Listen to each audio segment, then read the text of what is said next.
সুপ্রিয় দর্শক, শেখ হাসিনাকে নিয়ে এবার তোলপাড় ভারতের রাজনীতি। পশ্চিমবঙ্গের ভোটের লড়াইয়ে এবার এলো বাংলাদেশের নাম, তবে কোনো স্লোগান নয়, বরং বাংলাদেশের সাবেক প্রধানমন্ত্রী শেখ হাসিনার আইনি পরিচয় নিয়ে শুরু হয়েছে নজিরবিহীন রাজনৈতিক বাকবিতণ্ডা। এ নিয়ে বিস্তারিত দেখুন। ভারতে অবস্থানরত বাংলাদেশের সাবেক প্রধানমন্ত্রী শেখ হাসিনার আইনি মর্যাদা নিয়ে কেন্দ্রীয় স্বরাষ্ট্রমন্ত্রী অমিত শাহকে সরাসরি প্রশ্ন ছুড়ে দিলেন তৃণমূল কংগ্রেসের সর্বভারতীয় সাধারণ সম্পাদক এবং মুখ্যমন্ত্রী মমতা ব্যানার্জির ভ্রাতুষ্পুত্র তৃণমূল কংগ্রেসের second in command Abhishek Banerjee. Amit শাহর অনুপ্রবেশ শব্দটি ব্যবহার করেই পাল্টা আক্রমণ করেছেন তিনি।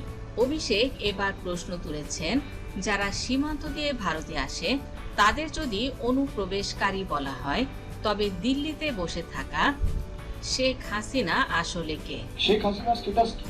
তিনি কি অনুপ্রবেশকারী না শরণার্থী? অমিত শাহ জবাব দিতে পারবেন? 10 এপ্রিল কলকাতায় বিজেপির নির্বাচনী ইস্তেহার বা সংকল্প পত্র প্রকাশের কয়েক ঘন্টার মধ্যেই তৃণমূল ভবন থেকেই এক সংবাদ সম্মেলনে এসব প্রশ্ন তোলেন অভিষেক। শেখ হাসিনার আইনি অবস্থান নিয়ে কেন্দ্রের নীরবতাকে তিনি বড় রাজনৈতিক ইস্যু হিসেবে সামনে এনেছেন। বিজেপির সংকল্প পত্র বিরোধিতা করে অমিত শাহকে এবার তিনি সরাসরি প্রশ্ন ছুড়ে দেন। শেখ হাসিনার বিষয়ে সরাসরি প্রশ্ন করে তিনি বর্তমানে আলোচনায় রয়েছেন।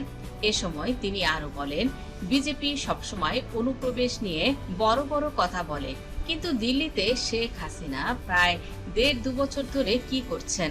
ওনার স্ট্যাটাস কি? তিনি কি অনুপ্রবেশকারী নাকি শরণার্থী? মোদী সরকার কেন তাকে দিল্লিতে আশ্রয় দিয়ে রেখেছে? কোন শিল্পপতিকে বাঁচানোর জন্য? ভারতের কেন্দ্রীয় স্বরাষ্ট্রমন্ত্রীকে উদ্দেশ্য করে তিনি আরো বলেন, শেখ হাসিনার স্ট্যাটাস কি? অমিত শাহ কি তার জবাব দিতে পারবেন? রাজ্য তৃণমূল কংগ্রেসের সদর দপ্তরে গণমাধ্যম কর্মীদের মুখোমুখি হয়ে তৃণমূল কংগ্রেসের second in command Abhishek Banerjee বলেন, আসামে এনআরসি করতে গিয়ে 18 লাখের মধ্যে 12 লাখ হিন্দু বাঙালিকে এনআরসি তালিকায় ইচ্ছাকৃতভাবে ডেপুটেশন ক্যাম্পে পাঠানোর জন্য বাংলাদেশে পুশব্যাক করার জন্য টার্গেট করেছিল। 2024 সালের 5 আগস্ট বাংলাদেশের গণ অভ্যুত্থানের পর দেশ ছেড়ে ভারতে পালিয়ে আশ্রয় নেন শেখ হাসিনা।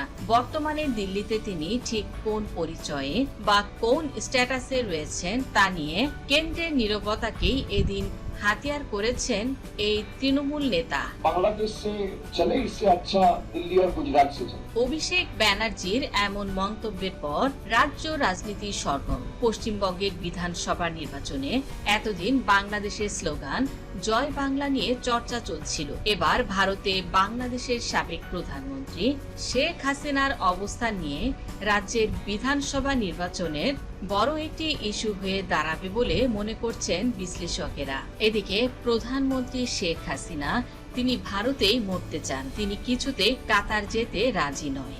আমরা ভারতকে যে দিয়েছি সেটা ভারত সারা জীবন মনে রাখবে। ভারতেই মরতে চান হাসিনা। হাসিনার জায়গায় আওয়ামী লীগের নেতৃত্বে বেশ কয়েকজনের নাম এলেও শেখ হাসিনা নিজেকে ছাড়া অন্য কাউকে নেতৃত্ব দিতে রাজি নন। গণ অভ্যুত্থানের পর দেশ ছেড়ে পালানো শেখ হাসিনাকে নিয়ে এখন চরম বিপাকে পড়েছে আশ্রয়দাতা ভারত। অন্তর্বর্তী সরকারকালীন সময়ে বাংলাদেশের পক্ষ থেকে যখন তাকে প্রত্যাপনের প্রবল আইনি ও কূটনৈতিক চাপ বাড়ছিল, তখনই তাকে তৃতীয় কোনো দেশে স্থানান্তরের ছক কষা হয়েছিল। দীর্ঘ আলাপ আলোচনার পর বাংলাদেশ, ভারত ও কাতারের মধ্যে ত্রিপক্ষীয় আলোচনায় শেখ হাসিনাকে কাতারে পাঠানোর এক চূড়ান্ত সিদ্ধান্ত প্রায় পাকাপাকি হয়ে গিয়েছিল। কিন্তু একেবারে শেষ মুহূর্তে নাটকীয়ভাবে বেঁকে বসেন শেখ হাসিনা।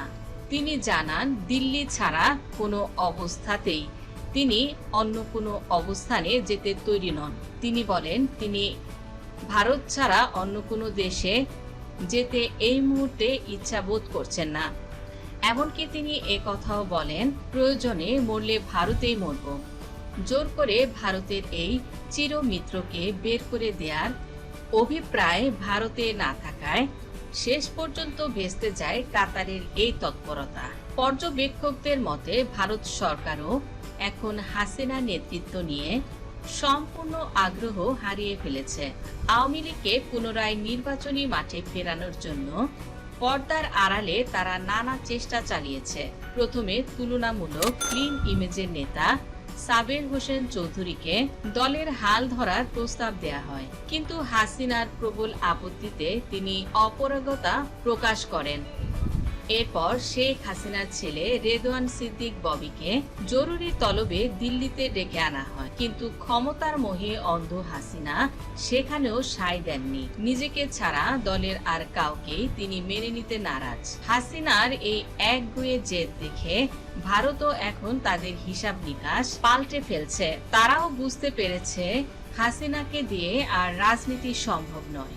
উল্টো স্রোতে এখন ঢাকা দিল্লির সম্পর্ক নতুন মাত্রায় স্বাভাবিক হতে চলেছে।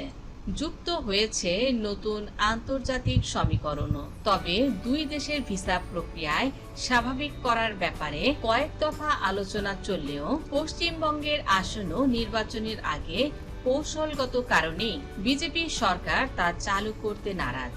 সব মিলিয়ে নিজের জেদ আর অহংকারের কারণে শেখ হাসিনা আজ কেবল ক্ষমতাহীন নন, বরং ভারতের কাছেও চরম এক বোঝা হয়ে দাঁড়িয়েছেন। এদিকে আসন্ন নির্বাচন নিয়ে শেখ হাসিনাই বড় পতনের কারণ হতে পারে মোদির, এমনটিও বলছেন তৃণমূলের মুখ্যমন্ত্রী মমতা ব্যানার্জি।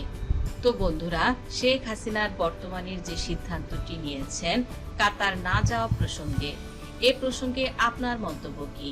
কমেন্টের মাধ্যমে জানিয়ে দিন। ভিডিওটি ভালো লাগলে লাইক করুন, শেয়ার করুন। ধন্যবাদ।